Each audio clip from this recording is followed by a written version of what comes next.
En esta serie empezamos en Daniel capítulo 1, ¿verdad? Hablando de cómo nos acomodamos a la cultura, pero solamente si no nos veamos obligados a romper la voluntad de Dios, ¿verdad? Porque queremos en todo seguir la voluntad de Dios. En capítulo 2 vimos que lo que es necesario para mantenernos firmes en una cultura mundana es confiar en la soberanía y control de Dios en este mundo. Él es el rey de este mundo, ¿verdad? Él es el autor de la historia de la humanidad y no los reyes o presidentes o gobernadores de este mundo. En capítulo 3 vimos que también a veces en este mundo tenemos que correr contra la corriente y ser diferente, ¿verdad? Y a veces también nos pone en peligro o hay riesgos de seguir a Dios en un mundo que no le sigue. También en capítulo 4 y 5 vimos esa cualidad esencial de la humildad. Que no podemos ser fieles a Dios sin la humildad, reconocer que Él es la fuente del dominio que nos ha dado sobre el mundo, somos portadores de su imagen, y entonces esa humildad nos lleva a refugiarnos en Él solamente en este mundo. Y en capítulo 6 de Daniel esta tarde vamos a ver que Daniel es valiente y también que él sigue o imita en muchas maneras el ejemplo de Jesús. Y entonces, porque el título del sermón es Imitando a Jesús. Y entonces, es una historia bien conocida. Yo quiero que leamos toda la historia antes de empezar. Y porque quiero que nosotros entendamos el contexto de esta historia. Y vamos a hablar de la historia, pero porque es bien conocido, también vamos a hablar mucho de otros pasajes y de Jesús también. Esta mañana estamos hablando en la clase en inglés sobre cómo Jesús, después de su resurrección, él se juntó con dos hombres caminando en el camino a Emaús. Y ellos estaban hablando y no reconocieron a Jesús al principio, pero Él les explicaba cómo el Antiguo Testamento hablaba de Él, del Mesías, ¿verdad? Entonces podemos ver a Jesús por todo el Antiguo Testamento, en cada página, la verdad. Si estamos buscando a Jesús aquí. Entonces, cuando leemos, quiero que ustedes busquen a Jesús en esta historia y luego lo vamos a ver dónde podemos encontrar a Jesús en esta historia. En Daniel capítulo 6, empezando con versículo 1, dice: Le pareció bien a Darío constituir sobre el reino 120 sátrapas que gobernaran en todo el reino, y sobre ellos 3 funcionarios, uno de los cuales era Daniel, a quienes estos sátrapas rindieron cuenta, para que el reino fuera perjudicado. Pero este mismo Daniel sobresalía sobre los funcionarios y sátrapas, porque había en él un espíritu extraordinario, de modo que el rey pensó ponerlo sobre todo el reino. Entonces los funcionarios y sátrapas buscaron un motivo para acusar a Daniel con respecto a los asuntos del rey, pero no pudieron encontrar ningún motivo de acusación ni evidencia alguna de corrupción, por cuanto él era fiel, y ninguna negligencia ni corrupción podía hallarse en él. Entonces estos hombres dijeron: No encontraremos ningún motivo de acusación contra este Daniel, a menos que encontremos algo contra él en relación con la ley de su Dios.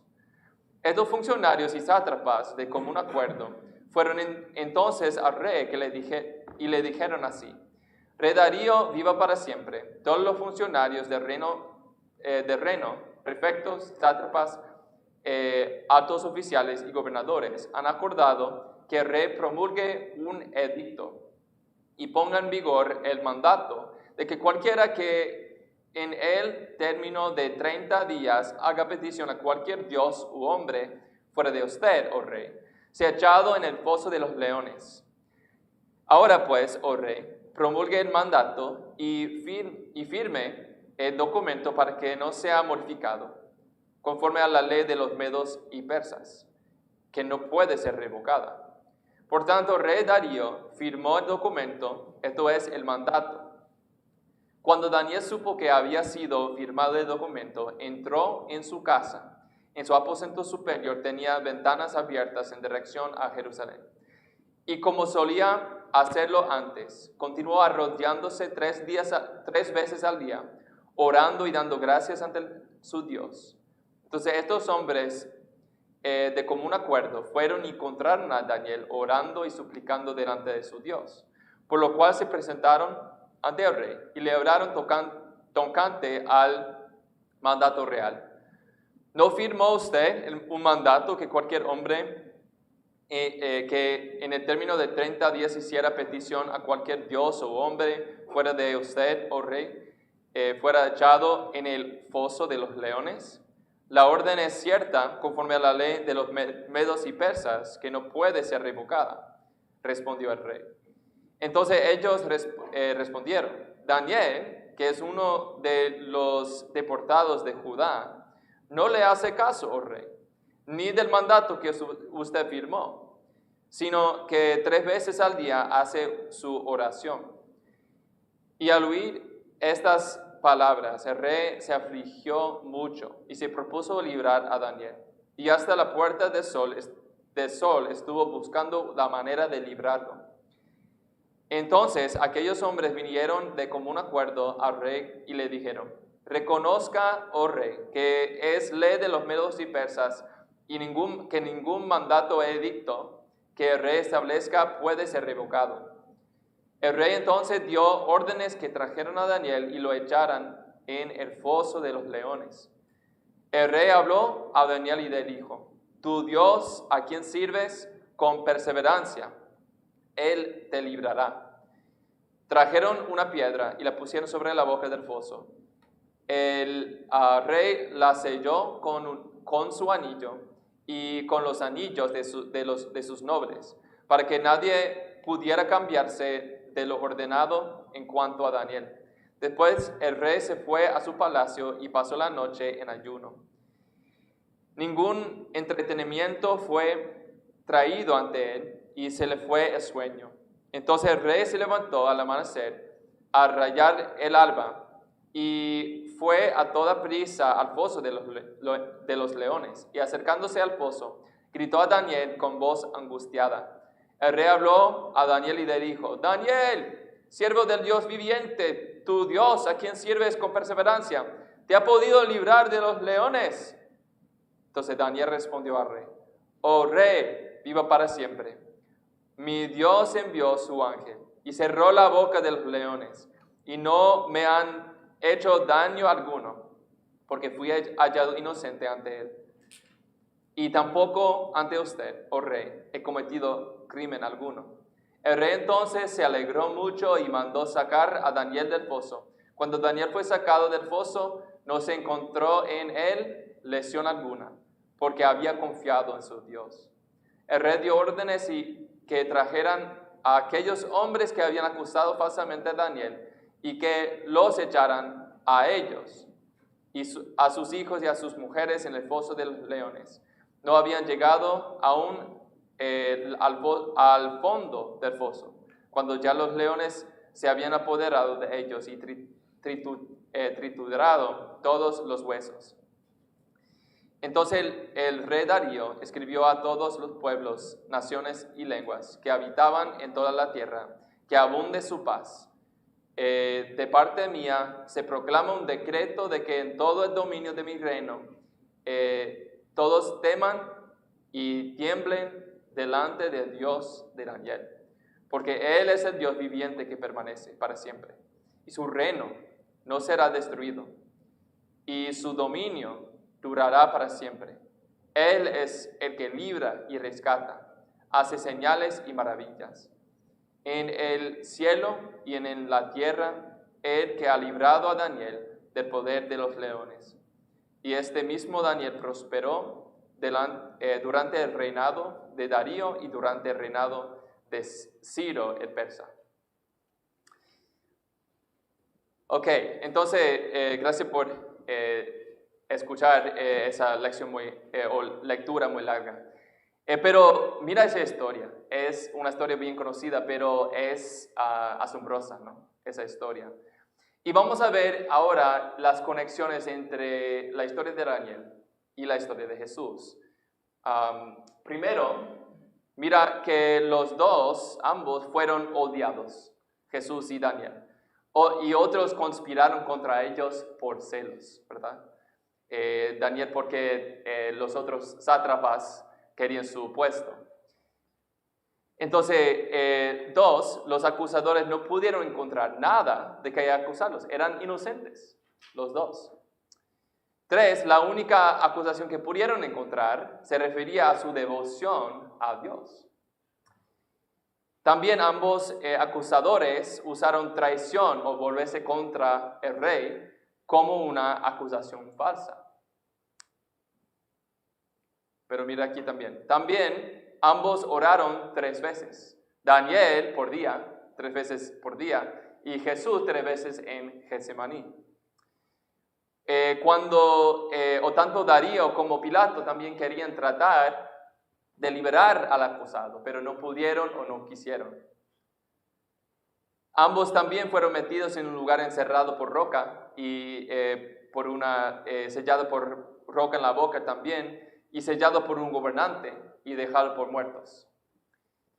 Y también Dios envió a su ángel en ambos casos en torno a su liberación. Y también, no mencioné esto, pero los dos también salieron vivos de esa tumba como si fuera. Entonces vemos que si buscamos a Jesús, ¿verdad? En el Antiguo Testamento, le vemos en cada página del Antiguo Testamento. Y entonces, ahora vamos a enfocarnos en nosotros mismos, ¿verdad? Y en cómo podemos también imitar a Jesús en nuestra vida. Vemos en Daniel esa valentía. Él tenía valor, ¿verdad? Para hacer lo que es correcto, la voluntad de Dios, no importa lo que le iba a pasar. Y Jesús también, ¿verdad? Hasta la muerte por nosotros. Entonces, como cristianos también, en un mundo oscuro, en una cultura mundana, vamos a encontrar dificultades como cristianos. Si de verdad somos la luz en medio de la oscuridad, vamos a sufrir, va a ser persecuciones, ¿verdad? Y dificultades en la vida. Y si no, hay un problema. Quizás estamos andando con el mundo, ¿verdad? Si no somos distintos y si no hay pruebas en la vida.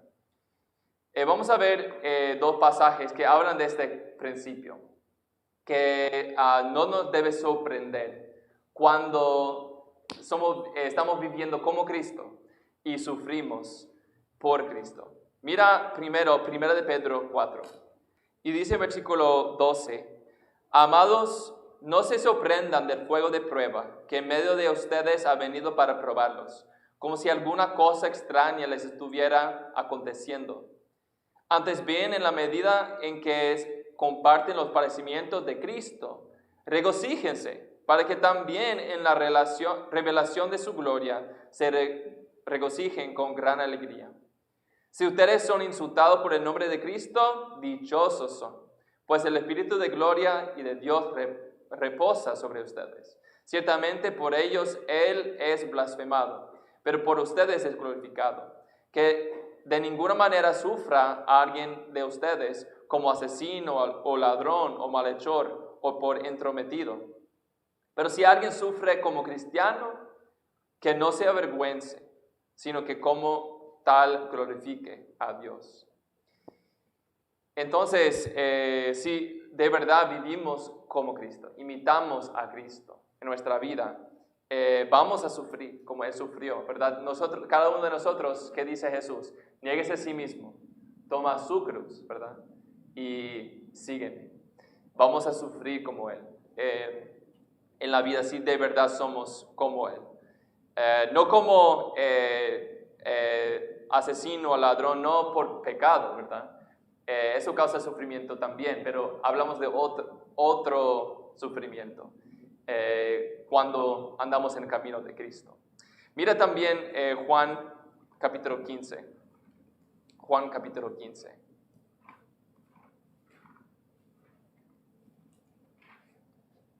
Juan capítulo 15, versículo 18.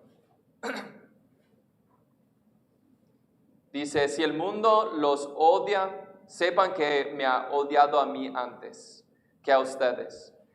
Si ustedes fueran del mundo, el mundo amaría lo suyo. Pero como no son del mundo, sino que yo los escogí de entre el mundo, por eso el mundo los odia.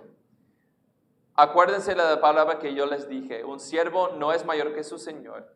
Si me persiguieron a mí, también los perseguirán a ustedes.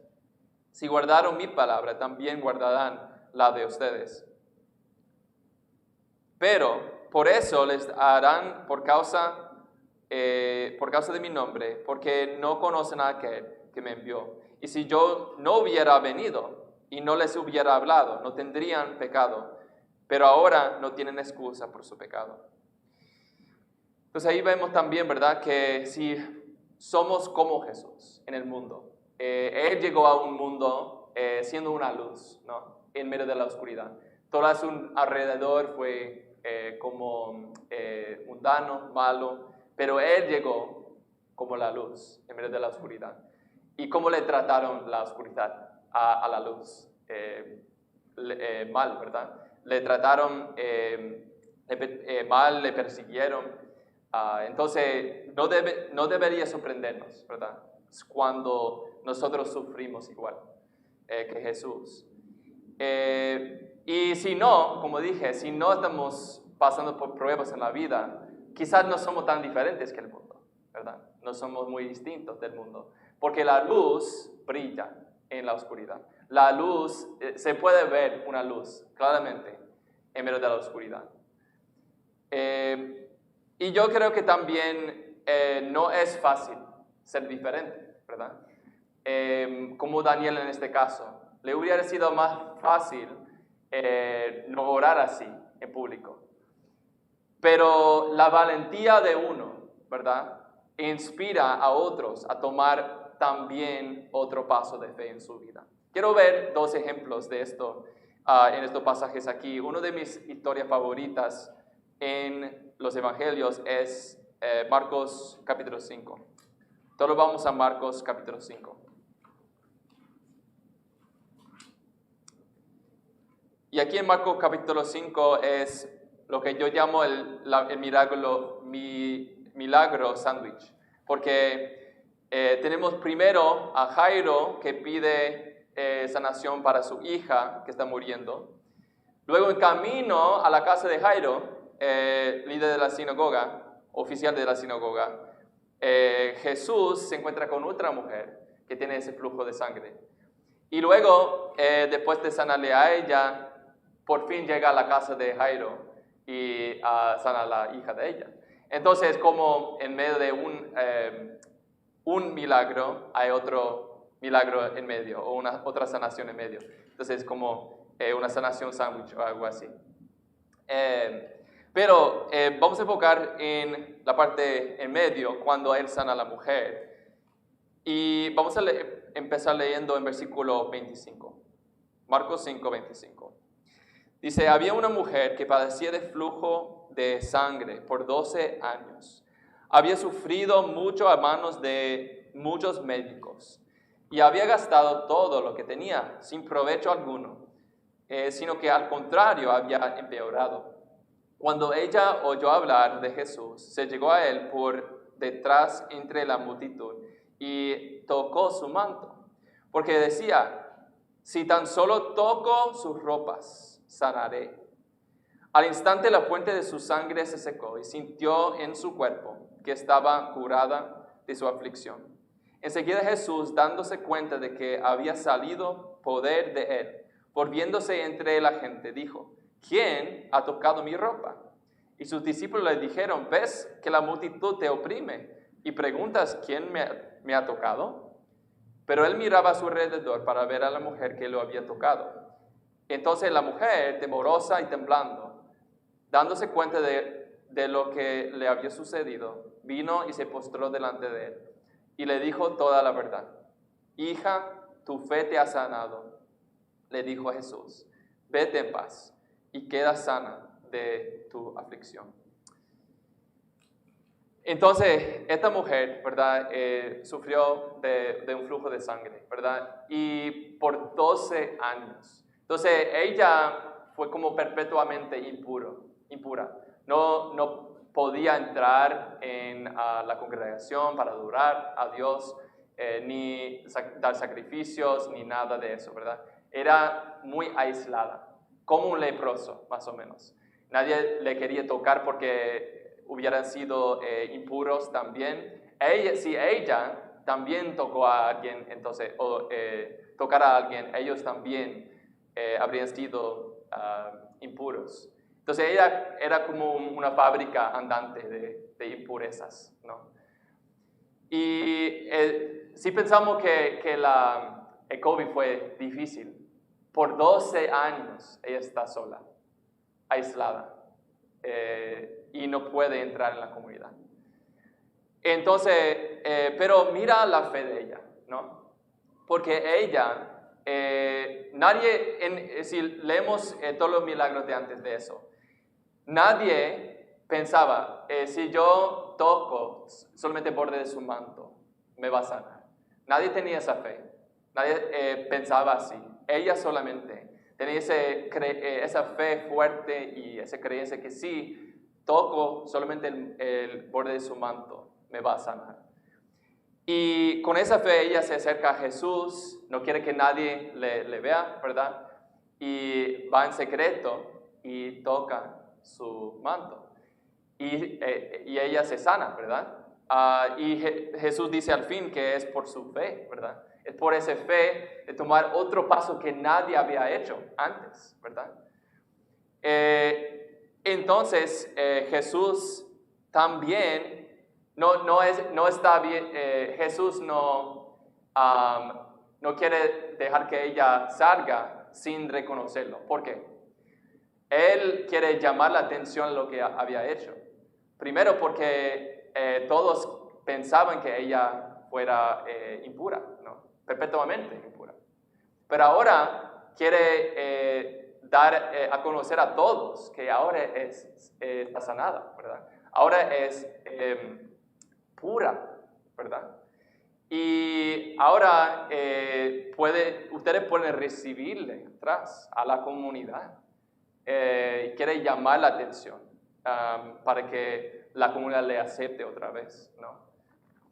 Y también él quiere señalar su fe, que es única, ¿verdad? Nadie había tenido esa fe de solamente tocar el borde de su manto y ser sanado. Entonces quiere señalar, ella tiene más fe que cualquier otra persona. Pero mira lo que pasa, porque la noticia de este milagro y la fe de esta mujer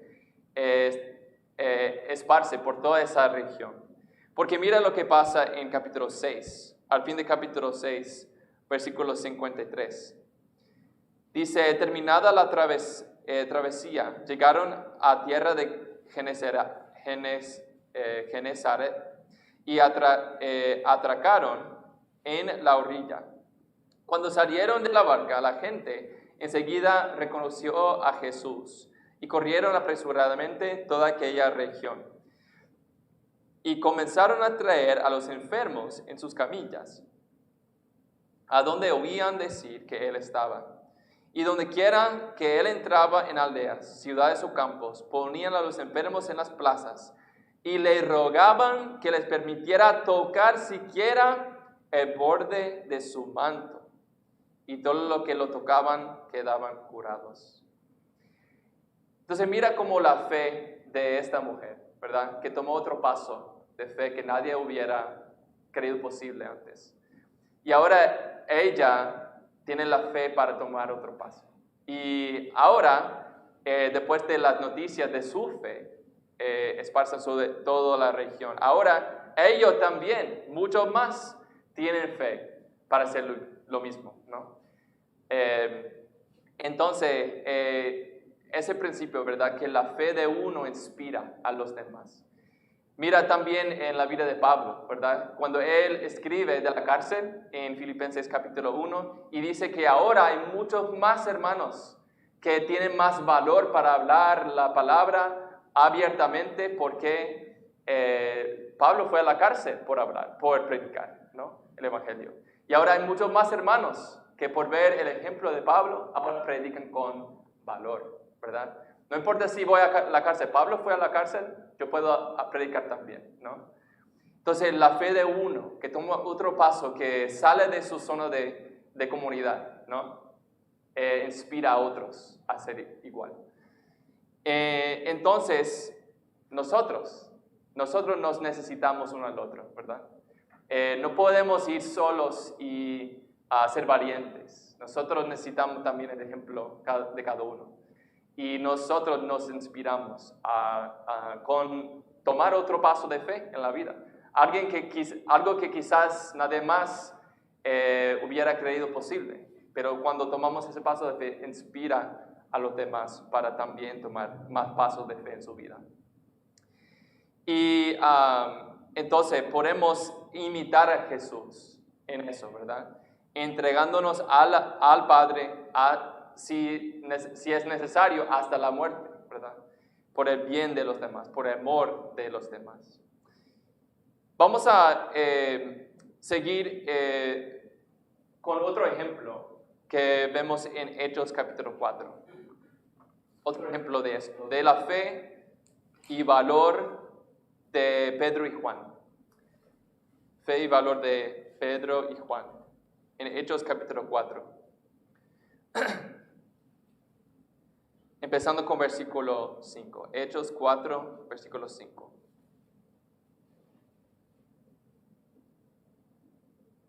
Dice, sucedió que al día siguiente se reunieron en Jerusalén sus gobernantes, ancianos y escribas. Estaban ahí el sumo sacerdote Anás, Caifás, Juan y Alejandro, y todos los que eran del linaje de los sumos sacerdotes. Poniendo a Pedro y a Juan en medio de ellos, les interrogaban, ¿con qué poder o en qué nombre han hecho esto? Están hablando de una curación de un cojo que había pasado en el capítulo 3.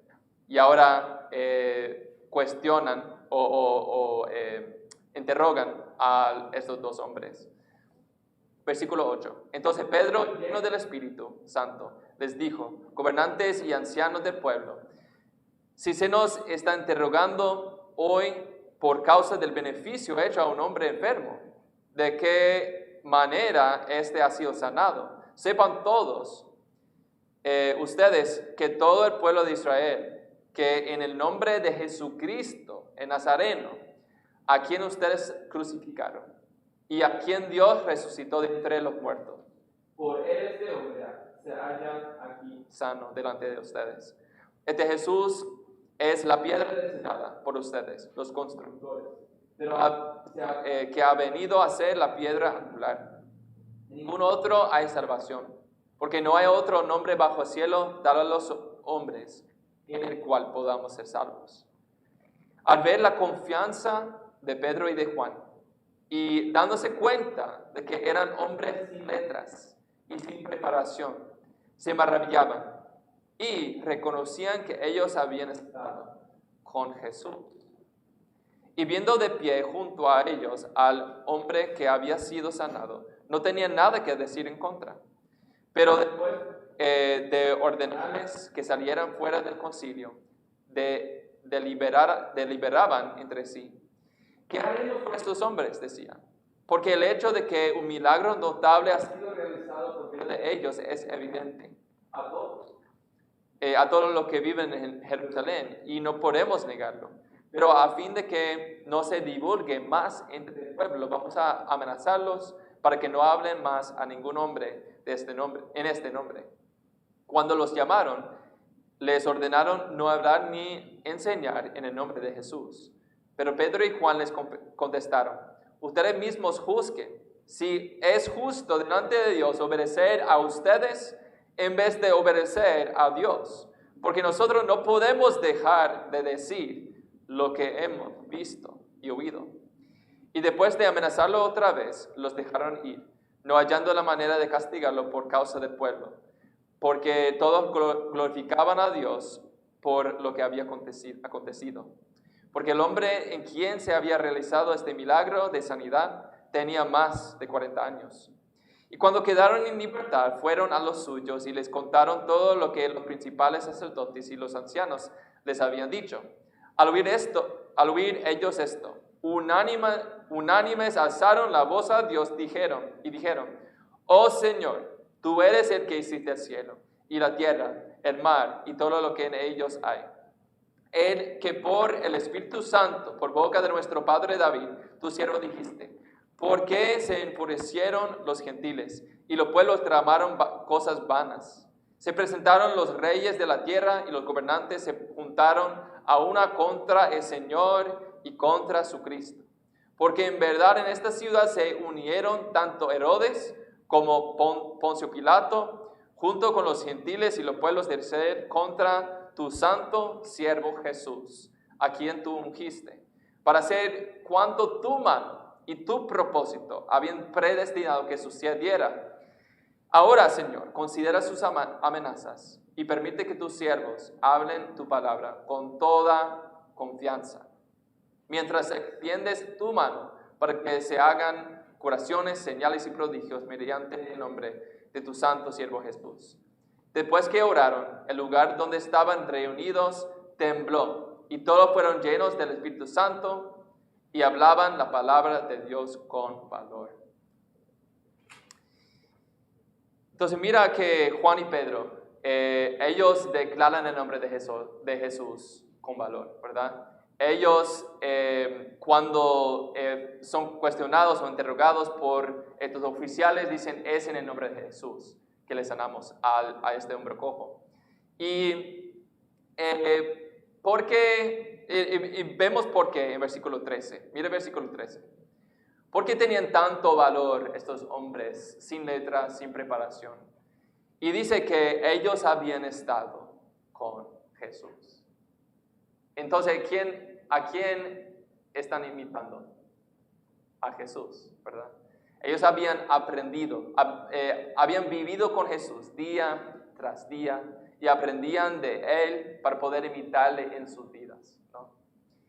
Eso es lo que se llama el discipulado, ¿no? Y solamente se logra por ver el ejemplo de fe que se ve en la vida real. Jesús, ¿verdad? Dice Juan, es el verbo. Pero el verbo que se hizo carne, ¿no? Es discipulado, que habitó entre nosotros y vimos su gloria, dice. Y eso es necesario, ¿verdad? Ver en el ejemplo de la vida real, ver en la carne, es vivir de la palabra de Dios, ¿verdad? Eso es cómo nos inspiramos uno al otro y cómo imitamos a Jesús por ver su ejemplo e imitarle, ¿verdad? Yo recuerdo una historia rapidita, es que cuando yo era joven y en high school, yo recuerdo que quería servir al Señor, ¿verdad? Y quería hacer su palabra. Y yo recuerdo que yo conocía lo que Dios quería que yo haga, pero no sabía hacerlo en un sentido, ¿verdad? ¿Cómo se ve en la vida cuando alguien vive esas palabras? Y recuerdo pensando eso, quiero crecer, pero ¿cómo? ¿Verdad? Y recuerdo que cuando salí de la casa y fui a la universidad y fui a una universidad que se llama Ford College, y había muchos hermanos, muchos cristianos que asistían a ese colegio, universidad. Y yo recuerdo que no todos eran así, pero algunos yo vi en sus vidas estudiantes de la misma edad que yo, que vivían su fe. Y yo recuerdo que uno quería juntar a algunos de los estudiantes de mi edad y querían tener un estudio bíblico allí como en medio del campus de la escuela. Y yo estaba pensando, ¿podemos hacer esto? ¿Está bien hacer esto? O también otro chico dijo, vamos a tocar puertas, ¿verdad? Vamos a evangelizar. ¿Nosotros podemos hacer esto? ¿Es posible? Y no había pensado posible que uno podría hacer eso, ¿verdad? Pero me inspiró bastante. Ok, así es como podemos vivir estas palabras. Yo siempre sabía que tenía que crecer en mi fe y hacer algo, ¿verdad? Pero cuando vi el ejemplo de mis amigos, viviendo su fe y creciendo en la fe, me inspiró, ¿verdad? Cuando vi en la carne, ¿verdad? Es el vivir de esas palabras. Entonces la fe, o cuando alguien toma otro paso de fe, que quizás no hubiéramos pensado posible, o no hubiéramos pensado posible que nosotros lo hagamos, ¿verdad? Como es fuera de nuestra zona de comunidad, nos inspira, ¿verdad? Y entonces, mira cómo Pedro y Juan también hacen igual esta cosa con la iglesia allá en Jerusalén. Ellos fueron amenazados para que no hablara más a ningún hombre sobre Jesús. Pero ellos no empiezan a predicar como en secreto, ¿verdad? Ellos no trabajan por la noche nada más. Ellos siguen proclamando abiertamente la fe. Y me pregunto también por qué Daniel, cuando sabía o cuando supo de este decreto, ¿verdad? Que no pudo orar a nadie, no podía orar a nadie sino solamente al rey. ¿Por qué no empezó a orar como en silencio o en privado? ¿Por qué no oraba como Ana, que movió los labios pero no se oía nada, ¿verdad? Y creo que no podemos vivir así, el cristianismo así, porque el cristianismo y vivir la fe es luz en la oscuridad. Una luz debajo de una canasta no sirve, ¿verdad? ¿Qué dice también este versículo que seguimos repitiendo en Mateo 5:16? Así brille la luz de ustedes. ¿Dónde? Delante de los hombres, para que vean sus buenas obras y glorifiquen a su Padre que está en los cielos. Tenemos este llamamiento, hermanos, para vivir la fe frente a otros. Nuestros hermanos, para que nos inspiramos uno al otro, ¿verdad? Nos inspiremos, pero también ante el mundo, ¿verdad? Para ser una luz delante de todos. Tenemos este llamamiento, ¿verdad? Como hermanos, que para llevar la luz de Dios, su gloria, al mundo. Entonces no podemos ser como los Amish o menonitas o monjes, ¿verdad? Hay que vivir nuestra fe delante de los demás. Y mira lo que quiere Dios, lo que Dios quiere hacer con nosotros cuando vivimos así, ¿verdad? Cuando vivimos con valor, cuando vivimos con esa fe y tenemos valentía. Mira Isaías 60. Isaías 60.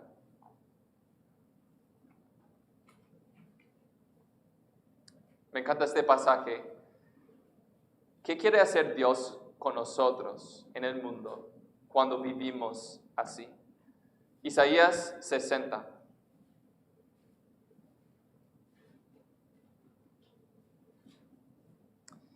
Versículo 1 dice, levántate, resplandece, porque ha llegado tu luz, y la gloria del Señor ha amanecido sobre ti. Porque tinieblas cubrirán la tierra, y densa oscuridad los pueblos. Pero sobre ti amanecerá el Señor, y sobre ti aparecerá su gloria. Y acudirán las naciones a tu luz, y los reyes al resplandor de tu amanecer. Levanta tus ojos en derredor y mira, todos se reúnen, vienen a ti. Tus hijos vendrán de lejos, y tus hijas serán llevadas en brazos. Entonces mira, cuando Dios pone su luz, y siempre recordamos que es su luz, ¿verdad? Que nos da. Su luz en nosotros, es su luz que reflejamos, ¿verdad? Al mundo. ¿Qué quiere hacer Dios con eso? Dice, y acudirán las naciones, ¿no? Cuando somos distintos, ¿verdad? En el mundo oscuro, Dios llevará las naciones a Él por el ejemplo de fe de ustedes, ¿verdad? Y un ejemplo, yo recuerdo alrededor de 9/11, ¿verdad? Cuando los aviones chocaron dos torres, ¿verdad? En Nueva York. Y una tragedia, una día muy, muy mala. Y yo recuerdo que todos recordamos, ¿verdad? ¿Qué estábamos haciendo en el trabajo o aquel día, qué pasó, ¿verdad? Y la reacción de nuestros compañeros de trabajo. Y como todo paró en este momento, ¿no? Como todos estaban mirando, pasmados, las teles, ¿verdad? Y yo recuerdo, la historia de esta mujer, que en su trabajo, ella está ahí y todos se volvieron locos en su trabajo en ese momento. Ansiedad, temor, pero ella estaba como tranquila y pensativa, ¿no? Y uno de sus compañeros de trabajo le preguntó, ¿cómo es que tienes tanta tranquilidad y paz en este momento? Cuando todos los demás se vuelven locos, ¿verdad? Locos. Y ella le contó de su fe en Dios, ¿verdad? Y después de escucharle y cuando ella le contó su fe, él empieza a estudiar la Biblia con algunos miembros de su iglesia. Y llegó a ser cristiano, este hombre. Y cuando más tarde alguien le preguntó, ¿qué provocó tu fe? ¿Verdad? O ¿dónde comenzó tu búsqueda de Dios? Y él dice, cuando yo vi la fe de esa mujer y yo quería lo que ella tenía, ¿verdad? Esa fe de ella. Entonces, cuando somos distintos, cuando vivimos con fe en el mundo y diferente que el mundo, la gente lo va a ver y como dice aquí, acudirán las naciones a tu luz. Y entonces, no podemos vivir igual como el mundo, no podemos andar como el mundo, ¿verdad? Hay que ser distintos. Y yo quiero que también veamos un momento en Hechos 4, volviendo a Hechos 4, cómo reaccionan los discípulos, los hermanos, en Hechos cuando Pedro y Juan volvieron a contarles lo que había pasado. Ellos oran, ¿no? Ellos oran que Él permita que sigan hablando su palabra con toda confianza, aunque ahora hay amenaza contra nosotros. Ahora hay peligro, podemos ir a la cárcel, podemos morir. ¿Qué deberíamos hacer? ¿Y cómo reaccionan cuando ven la fe de Pedro y Juan? Oran, ¿verdad? Oran que Dios les permita que sigan hablando la palabra con valor. Y en ese momento Dios contesta esa oración. Literalmente, en ese momento Él les dio valor para seguir hablando su palabra, aunque con muchos riesgos. Entonces quiero que oremos ahora. Y luego tengo otro pasaje para enseñar para concluir la lección, pero quiero que oremos ahora para pedir valor de Dios, ¿ok? Oremos. Padre Santo, estamos delante de tu trono y confiamos en ti, Señor, porque tú eres bueno y misericordioso y poderoso. Tú eres el autor de la historia de la humanidad y creemos en ti, Señor.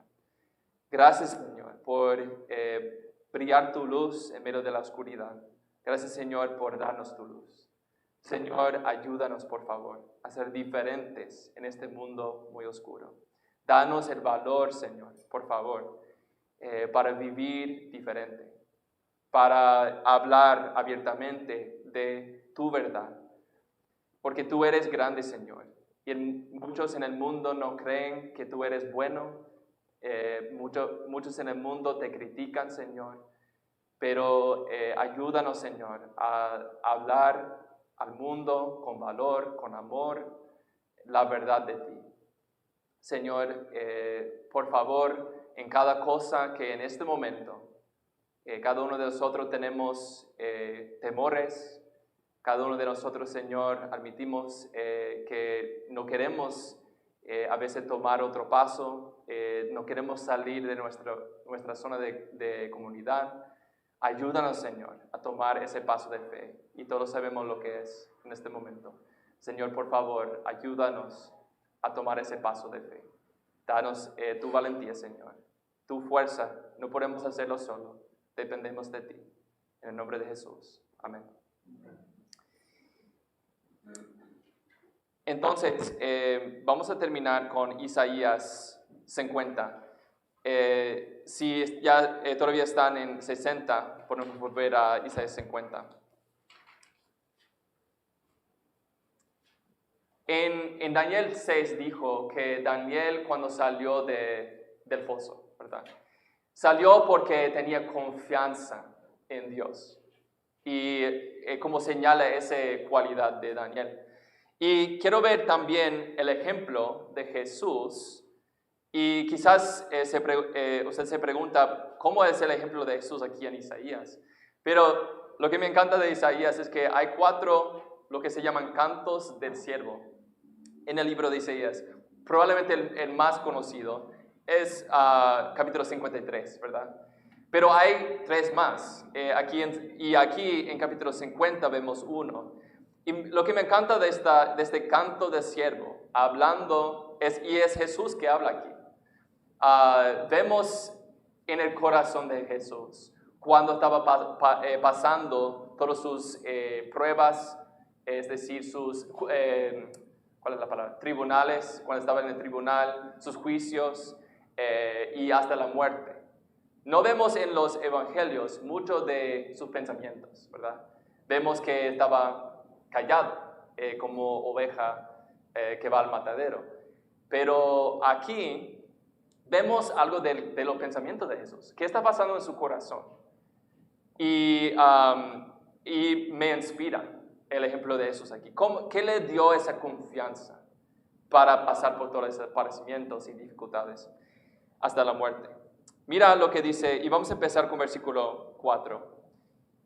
Dice, el Señor Dios me ha dado lengua de discípulo, para que yo sepa sostener con una palabra al fatigado. Mañana tras mañana me despierta mi oído para escuchar como los discípulos. El Señor Dios me ha abierto el oído, y no fui desobediente, no me volví atrás. Jesús tenía ese hábito, ¿verdad? De levantarse muy temprano por la mañana y orar y escuchar. Y Jesús siempre obedecía la palabra de Dios, la voz del Señor, o la voz de su Padre, siempre obedecía. ¿Y hasta cuál punto le obedeció? Mira lo que dice en versículo 6. Ofrecí mi espalda a los que me herían, y mis mejillas a los que me arrancaban la barba. No escondí mi rostro de injurias, de salivazos. El Señor Dios me ayuda. Entonces, ¿cómo es que Jesús ponía a tener la fe y la confianza para pasar por esos padecimientos y obedecer la voz de su Padre? Mira lo que dice, y aquí vemos el corazón de Jesús, en versículo 7. El Señor Dios me ayuda. Por eso no soy humillado. Por eso he puesto mi rostro como pedernal, y sé que no seré avergonzado. Cercano está el que me justifica. ¿Quién discutirá conmigo? Comparezcamos juntos. ¿Quién es el enemigo de mi causa? Que se acerque a mí. Si el Señor me ayuda, ¿quién es el que me condena? Todos ellos son como un vestido que gastará. La polilla se los comerá. Y mira aquí en versículo 10 la invitación para nosotros. ¿Quién hay entre ustedes que tema al Señor, que oiga la voz de su siervo, que ande en tinieblas y no tenga luz? Confíe en el nombre del Señor y apóyese en su Dios. Entonces vemos en el corazón de Jesús, Él dijo, ¿verdad?, que el Señor me ayuda. Mi confianza es en Dios. Y si mi confianza está en Dios, ¿quién puede estar en mi contra, verdad? ¿Quién puede ser mi enemigo? Entonces, eso le dio el valor de pasar por todo lo que padeció, ¿verdad? Y mira la invitación para nosotros también. Es que nosotros, los que sí temamos al Señor, ¿verdad? Y sí escuchamos su voz, ¿verdad? Y sí andamos en tinieblas, ¿verdad? En este mundo, ¿qué deberíamos hacer? Confiar, ¿verdad? Confiar en el Señor. Y es lo que nos va a dar el valor, ¿verdad? Para seguir viviendo como una luz en medio de la oscuridad. Entonces, los que sí conocen al Señor, los que sí conocen qué tan bueno y maravilloso y misericordioso es el Señor, tienen que contarlo, ¿verdad? Porque el mundo critica a Dios. El mundo habla cosas muy negativas de Dios. Dudan de Dios, ¿verdad? Entonces la gente aquí que nosotros, conocemos al Señor, que tenemos muchos testimonios en la vida de las veces que Dios ha sido bueno en mi vida, que Dios me ha bendecido en mi vida. Y Dios para mí me ha sido una roca en mi vida. Tenemos que contar esas historias al mundo, ¿no? Tenemos que compartir con el mundo qué tan grande y bueno es Dios, ¿verdad? Entonces tenemos que ser luces y hablar. Gracias, hermano, por su atención. Que Dios les bendiga mucho.